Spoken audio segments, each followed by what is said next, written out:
Good morning, it's James. I do hope and pray this message finds you and your loved ones peaceful, thriving, and very well. Thank you for your time. Thank you for your energy. I'm deeply grateful to have the honor and the blessing of laying eyes on you this beautiful Monday morning. And as I was making my way up here this morning, I was thinking about my history with Mondays. You may have a similar history. Whether you struggled like I did in school, and Mondays for me were scary.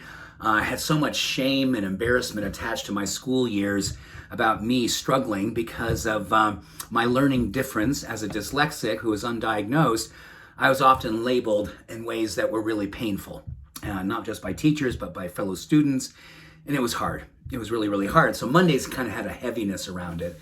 And I think for people today, if say you're working a job and Monday's the beginning of your new week and you're not necessarily inspired by what you're doing, or you just really don't like what you're doing, Mondays have a heaviness there.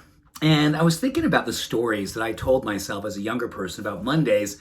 And now, Mondays, I love Mondays as much as I love a Friday, as much as I love a Sunday. I love all the days. I'm grateful to have all of my days. But historically, I know when I hear the word Monday, I just, a little bit of a thing for me.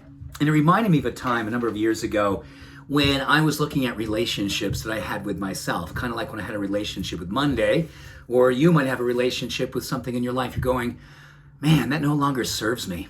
I need to change the narrative. I need to rewrite the story. I need to emancipate myself from something that's holding me back from who and what I want to experience my life to be about.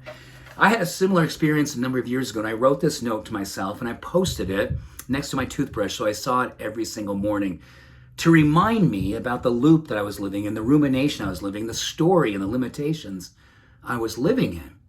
And if you're living in a story, you're living in a belief system that's limiting who you are, the truth of who you are, I think you're going to love what this note said to me and maybe what it might say to you. This is what I said to myself.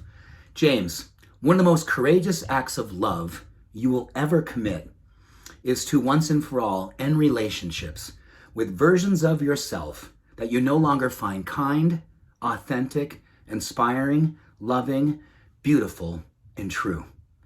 You need to end relationships with all of those places that no longer serve you. You can see, and I look choked up when I read that, I think all of us have relationships with versions of ourselves that we know no longer serve us. And we have to give ourselves permission to heroically look inside and say, what am I willing to change? What am I willing to let go of? What ownership of my new truth, my true truth, my authentic wholeness am I willing to embrace? Unconditionally, openly, lovingly, ferociously, fearlessly.